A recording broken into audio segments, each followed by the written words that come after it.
tough loss for the Miami Heat. No other way to put it. Your final score tonight, the Bucks 125, the Miami Heat 96. You're listening to your home for Miami Heat basketball. I'm your host tonight, Alejandro Solana. The Heat opened up this game on an 18-3 run. 18-3. Felt good. And then after that, it was the Bucks the entire way. I mean, literally the entire way. The Heat, it felt like they were never in this game after a 39-16 run by the Milwaukee Bucks. And truthfully, the game felt over before halftime, but right before halftime, I'm talking 1.1 seconds before halftime, the game, it was done. You just knew the way that the second quarter ended. Yeah, this one is donezo. Just this ridiculous sequence that I think gave the Bucks the win before half. Miami gets torched in the second quarter. But because in the first quarter, you hung tight, you stayed afloat, you had the lead, it was only an 8-point deficit with 24 seconds to go in the second quarter. 8-point deficit. Manageable. No big deal considering how bad the second quarter went. Miami could have bounced back after halftime, and, it was fine. 24 seconds to go. Down 8. Tell me how the Heat go into halftime down 16. Tell me. Because I don't get it. Giannis hits 2 free throws. He was fouled with 24 seconds left. Duncan fouls Damian Lillard with 1.1 seconds left on the clock. He was shooting a three-pointer, so Dame steps to the free throw line, knocks down all three. And then on the inbound, after he makes those free throws, there's 1.1 seconds left. Kel'el Ware throws the ball out of bounds. Throws the ball out of bounds. So, of course, 1.1 seconds to go now. Bucks get the ball back. Baseline inbounds. And, Damian Lillard beats the buzzer. Three-pointer, of course. A 16-point deficit at halftime. An 8-0 run in the final 24 seconds of a quarter. An 8-0 run in 24 seconds. And look, I wish I could say, hey, it was just that kind of night for the Heat. Singular night. But truthfully, it's been that kind of stretch for the Miami Heat. Plural. They've now lost 5 of their last 6 games. But 4 of those 5 losses, they've all been by double digits. And then defensively, I think that's the most frustrating part about these losses. The Heat just haven't been able to figure it out. Which is the craziest part about these games. Look, Kel'el Ware tonight, another solid performance, plays over 30 minutes. The numbers were good. You see the talent. I saw a lot of people, tweeting about Kel'el Ware. He got a ton of love on the national TV broadcast. A lot of people getting to watch the Heat for the first time since Kel'el Ware has been playing big minutes. Like you see the potential, and it's great. And then Tyler Hero back tonight. He was Tyler Hero. Didn't have the best shooting night, but, hey, nobody else gives him a hand scoring the basketball, shooting the basketball. It's tough, right? Like, what do you expect Tyler Hero to do by himself? They were the bright spots, but Kel'el and Bam on the floor, starting again for the second time. It has to be productive on the defensive end. You have to get results on the defensive end when you make an adjustment to the starting lineup. I mean, that's where the unit has to be great. It has to stand out there because you knew offensively there would be an adjustment period. You just knew it wasn't going to be as great as it looked against San Antonio. It just wasn't on Sunday. And I'm not suggesting you pull a plug on those two starting together. That'd be ridiculous. You have to see this through. You have to figure it out. They have to figure it out on the floor. Because truthfully, at this point, with everything going on with Jimmy Butler, playing the young guys, like there's no other option. That is the option. But after the Blazers blew you out of your own building and shot 49%, and then tonight, 2 days later, the Bucks, who landed 3 hours before this game tipped off, run you off the floor They shoot 47%, drop 125 on you. Look, man, I get it's the Bucks, and Gary Trent Jr. had the best game of his life. Still, the defense for Miami just has to be better, because when it's not, you see the offense just can't keep up. It just cannot keep up. A few other notes before we head to break here. Try to head back to the Pfizer Forum to get some sound from the Heat locker room. Back-to-back losses now to the Blazers. You had Joe Cronin on hand in Miami, which just infuriates me. But then you lose to Damian Lillard as well, who tonight, I believe, his first triple-double with the Milwaukee Bucks. And that all happens on the 1-year anniversary to the day, that is today, that Terry Rozier was traded to the Miami Heat. And he finishes tonight on the 1-year anniversary where Damian Lillard gets a triple-double with Milwaukee. I believe his first one. Rozier finishes 2 of 8, which is 4 points. Not exactly the anniversary celebration I think anybody was expecting a year ago. And, yeah, like, I could sit here and crush Terry and say Terry has to be better. I could sit here and crush the trade a year later. I mean, it's the easy thing to do, and it wouldn't be wrong, right? Like, you gave up a first-round pick for Terry Rozier, and he should be playing better basketball, but just doesn't feel like the day to do that. I mean, Terry Rozier didn't cost you this game today. But, yes, overall, when Bam Adebayo continues to struggle, that's another one that's just bizarre. How Bam's offensive game is just really has struggled. And you didn't get any production tonight from your second unit. I mean, just zero. Haywood ends up playing 22 minutes. I expected an uptick in minutes. He only played 4.5 after losing his starting job against Portland. And tonight, considering you were going up against Dame and Giannis, like, you just figured he would get more minutes. 3 points, 3 shots. Nico tonight, 2 of 6. He had some really good production at, like, playmaking. I mean, he only had 2 assists, so it doesn't jump off the board. But he had an alley to Kel'el Ware, threw it up with his left hand. That was really nice, I believe, at the start of the fourth quarter. And then Jaime, 25 points. 25 minutes, 3 of 8 from the floor, minus 19, 8 points. Nobody produced in your second unit. And when Duncan is just 3 of 12 from 3, 12 points, and Tyler is struggling shooting from 3 as well, 4 of 13, and Bam Adebayo is just barely getting to double digits, somebody has to step up from the second unit. Somebody has to be able to score more than 10 points. If not, the Heat just aren't going to win games when teams are scoring over 100. It's that simple. And tonight, Pella gets the start. Credit to Pella. Earned the start, right? Had a great end of that Portland game. Almost single-handedly brought them back into that game. But you see the limitations. Tonight, early, picks up 3 fouls. And you see he is a very good player in tiny spurts, but when he gets extended minutes, you see just like the rawness of his game. Still needs more time to develop and be somebody you can rely on. I'm part of Pella Larson FC, don't get me wrong, but there are instances like this one where you could just tell still ways away from being somebody you can rely on a night in, night out basis. So your final tonight, Bucks 125, the Miami Heat 96. The Heat now a game under 500. And look, Butler suspended for another game, so he's not coming back until you're back in Miami. And who knows, right? Like who knows with Jimmy, whether he's going to be here tomorrow, whether he's going to be here before midnight tonight. We don't know.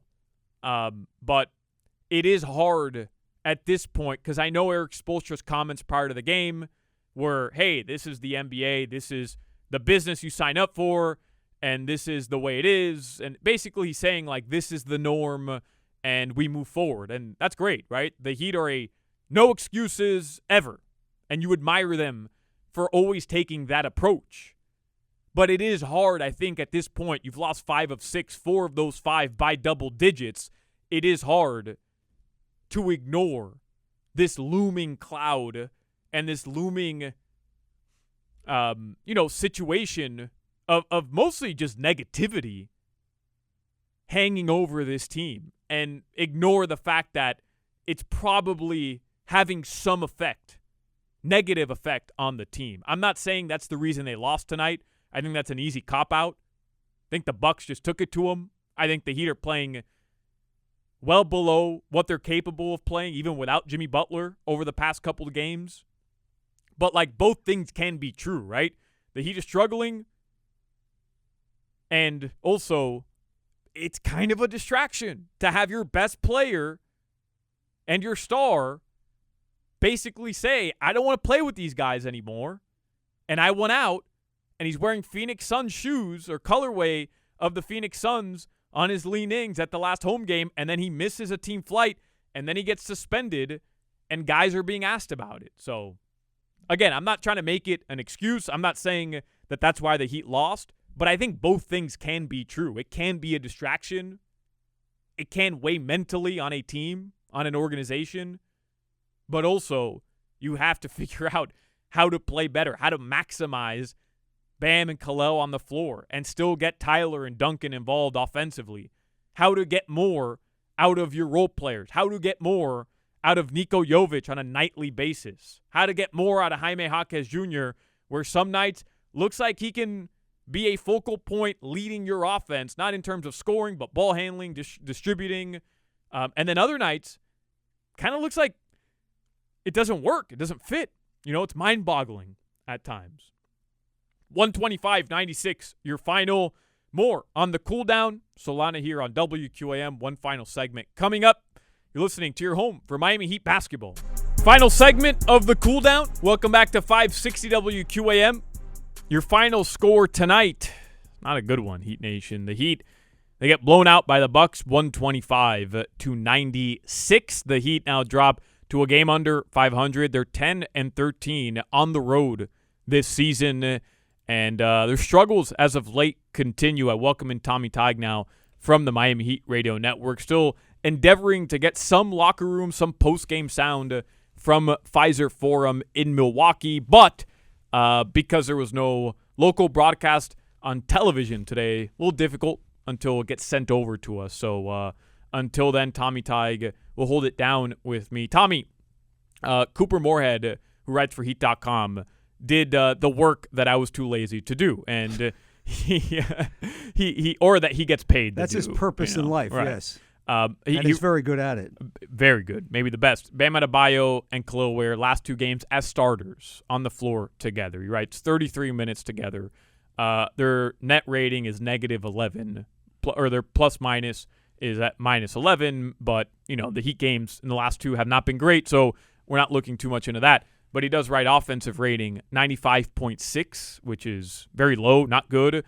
Defensive rating 113, which isn't great either, especially when you consider the Heat's defensive rating with Bam Adebayo on the floor compared to off before this switch. It's not great. And he writes Heat three-point shooting is down to 29.4%. Opponent three-point percentage is at 35%. All this to say, again, small sample size. There's still a lot to be worked out with these two on the floor together, and 33 minutes, you can't make any sweeping notions on 33 minutes of basketball. You just cannot. But three-point shooting has not been great with them on the floor, and they're not defensively out of the gate as we expected. And I think we saw what happened against San Antonio, and you saw the way Miami knocked in shots, maybe the best they looked in that third quarter with those two on the floor together at knocking in shots offensively. Was the best stretch we saw from the Heat with those 46 points. Why haven't they been able to replicate that? Was it just a case of, against San Antonio, Sunday afternoon in Miami, they were on one of those performances, or has there been some sort of, I don't want to say shortcoming, but issue with those two on the floor together, Tommy, that you've seen that's keeping the Heat offense from really thriving right now? Well, I think they're trying to learn each other's tendencies, and I understand they probably went through it every once in a while in practice and walkthroughs and shoot-arounds, and when it gets in a game, it's an entirely different animal when you've got the other guy who's trying to knock your block off like you're getting these other teams to do. To answer the question, though, I think back to the San Antonio game when Khalil came off the bench, and how many times we used to hear this when Tyler was coming off the bench, not to compare Ware's game with Hero when he was 6th man of the year, but it was who finishes the game, not really who starts the game. And I really liked what I saw from the second unit at that point when Jaquez and Rozier and Ware played together, and they had Rozier playing, a really good style of ball with those younger players. Jovic was also really good in Sunday's game. I'm not saying that's the elixir that's going to put you over the top by leaving them out there, but it's going to take time for all these different guys with the roles that they're in. Now, is 35, 38 games remaining in the season enough to get them exactly where you want? Would it have been a better idea to start next season in this training camp like they did with Yurtseven when they wanted to put him in there? And that remains to be seen. The coaching staff knows much more about the entire situation than you and I do. We see what's out there, and there are positives to what you're seeing with those two guys together. But to try to get something together offensively when Bam's struggling offensively and Ware's trying to learn his place in the starting lineup, yeah, it's going to be difficult. You need Tyler to be on top of his game. You need Duncan to be on top of his game. And when you don't get that from some of your other players, you're going to struggle. And that's what this team has been doing in the last couple of games. And I think defensively, it has to click, right? It does. Like for sure. Offensively, you want more production. It's going to take time. But defensively, it's what the Heat always fall back on. We can talk about their identity, but like everybody knows about it. If it's not working defensively, and I'm not just saying with those two, I'm just saying since you made that switch, that is where I think, again, 2 games. You can't punt on it after 2 games. Not suggesting that, but that's where it gets a little dicey because you can't avoid that 107 points at least have been scored in 6 straight games according to the Miami Herald. That's the longest streak of the season. And Barry Jackson writes at least 116 in 4 of those 6 games. You've lost by double digits in 4 of the last 5. Like, defensively, something is amiss right now with this team, and you love the idea and the growth you've seen from Khalil Ware and Bam together. Like, there's no doubt. But defensively, you have to get back to what has been working with the Heat. And that's a limiting point and getting out in transition. Well, you think back to the West Coast trip that I brought up earlier that you beat 3 teams by holding them under 100 points. One of them is Golden State, who had been struggling at the time. Utah, a team who had scored in the game before you, 136 points back at home. And then you played Portland and you held them down, this same Portland team that just annihilated you in your building in the last game on Tuesday. So there's certain things that were happening back then, whatever that was. Haywood Highsmith in the starting lineup, some of the other players in there that are lockdown defenders. That's what you have to get back to. You could see it, even though you couldn't see it. You know what I mean? You heard the pounding on the table of Eric Spoelstra. You heard him a few games ago before the Spurs contest say, we've got to get back to our defensive identity. He constantly is harping on that. What do you think they're working on when they get the opportunity in practice or whether it's a shoot-around? They keep trying to get this in through their heads that this is the style of ball you have to play. Everybody wants to play 135-point type basketball games and score. But this team, to win, has to be able to play defensively, whether it's going to be ugly like they like to say every once in a while, play it in the mud. Yeah. That's what I think they have to do. It's unfortunate that you can't win games scoring 125 points every single night like a lot of teams do, but you just don't have the personnel to do that. You play off your defense to get your offense. Right now, you're not seeing that. That's why you're ending up in the position that you're in against some of these teams, no matter who they might be. Hey, the Heat, Tommy, in a stretch this season that I feel is very similar to this one. They lost 3 straight. This is not that long ago. January 2nd, January 4th, January 6th. They got blown out by Indiana. They get blown out by Utah at home. They go to Sacramento. They blow a fourth quarter 17-point lead. Mm-hmm. They lose in double overtime. Right. How do they respond? As just to your point, they beat Golden State. They hold them to 98 points. They hold Utah to 92 points, and they hold Portland to 98 points. That's how they're going to win ball games. I'm not saying it always has to be under 100, but you're allowing over 110, 115. 107 to the Spurs was fine, but right. You scored 128. I understand that. But if you could keep it underneath the number that they normally have been giving up, 110, you get it down to like 105. I mean, I think you're able to win games. I think they can score 108 points themselves. But if you put yourself behind the 8 ball consistently and not play the type of defense that you believe you're capable of doing, you're going to keep struggling because you don't have the firepower. You didn't have it last year, and you surely don't seem to have it again this year. Tommy Tig, appreciate you sticking around Saturday. You and I will be back in this studio. We'll do it again. Sounds good. Talk to you in the morning. Yes, sir. That is Tommy Tig right there. Heat Weekly, by the way, Saturday morning. I should remind everybody, Saturday morning. That's 10 a.m., Tommy, 10 a.m. right here on 560 WQAM. Before we go, just one other note here. This game was nationally televised on TNT. It got so bad that because the game was delayed from 7:30 to 8:30 because of the Bucks traveling issue, the game started an hour after it was supposed to, and you do have Lakers-Celtics starting. It was the late game, so midway through the third quarter, TNT just punted on this game, sent it to True TV. It was being simulcasted there. So for us in the studio, luckily I have YouTube TV on my laptop. We were able to watch the game on my laptop, but our TVs don't have True TV. So that's how you know it was a bad night. And right when this game started, was in the kitchen here at our studios, listening to the first, 3-4 minutes of the broadcast, warming up some food, and I was listening to the TNT broadcast. Listen, man, I know the Milwaukee Bucks had a really unusual start to this game and an unusual past couple days. They flew to New Orleans a couple days ago, got stuck there, couldn't fly out. We're supposed to play a game yesterday, couldn't. Game got postponed. We're supposed to fly out last night, couldn't. Had to stay there today. Landed in Milwaukee late, like around 5:15, so like 3 hours before the game. And that's weird, right? Like, it's unusual, it's unorthodox, totally understand. The way that these TNT broadcasters, I don't remember who it was. I know Stan Van was on the call. And look, I love these broadcasters. I'm not ripping the broadcasters, but the way it was being discussed about Milwaukee's unusual travel today and the harsh conditions that they faced and how tough it is to not play basketball for 3 days and then have to land and go straight to the airport. Like, hey, TNT, let's not get it twisted for a second. Milwaukee, the Bucks, might have been stranded in New Orleans. It's not like they were in the airport for 3 days. They weren't sitting in a bus for 3 days. They were posted up at the Ritz-Carlton, drinking Fiji water and Evian. And you don't think there's a gym at the Ritz-Carlton? I've been there with the Dolphins. Trust me, there's a damn gym, a nice-ass gym, by the way. And you don't think Giannis Antetokounmpo can find himself a nice basketball gym somewhere in New Orleans and bear the cold? Guys live in Milwaukee till get some cardio in? I mean, get the hell out of here. What are we talking about? You know what happened in that game? Slow start? Yeah, because the Heat kicked their ass in the first couple minutes. Had nothing to do with the flight. Ridiculous.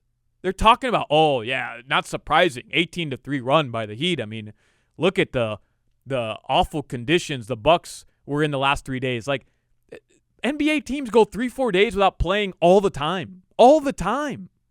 They were sitting in the Ritz-Carlton, and then they flew on a private jet, first class, to Milwaukee. Landed 3 hours before the game. Whatever. Doesn't matter. Your final score tonight just drove me nuts. Like, they were talking about it like it's some unbelievable thing that the Milwaukee Bucks went through. Like, if they were trapped on a desert for days without water and had to play a game. Like, they're sitting at the Ritz-Carlton, eating beignets, drinking Evian in Fiji. Like, what the hell are we doing here with the Milwaukee Bucks? 125-96 was your final score. My producers are pissed because I'm extending this game that was already extended tonight. I'm sorry, guys. I had to get that off my chest. That bleep pissed me off. Talking about the harsh conditions of the Bucks. Get out of here. I'll talk to everybody tomorrow, 2 to 6 on Hochman and Crowder. Next Heat game, your game under 500 now. You got to win it. Is on Saturday. That's a 6 p.m. tip-off, and you get an extended halftime because Vince Carter's getting his jersey retired again. It's the second time that happens this season. But Vince Carter gets his jersey retired at halftime. Heat at Brooklyn versus the Nets, 6 p.m. tip-off. That means I'm live 4:45 with Preheat. Thank you very much to our producers tonight, Steven Gonzalez and Brittany Rodriguez. Thank you to Tommy Tig, who stuck around with me as well. For Jason Jackson and Amy Audibert, I hope you feel better. Her voice wasn't right tonight, but safe travels back to South Florida to Amy. Safe travels to Brooklyn for Jason Jackson. I am Alejandro Solana. I'll talk to everybody mañana. This has been The Cool Down on your home for Miami Heat basketball. Adios, Miami.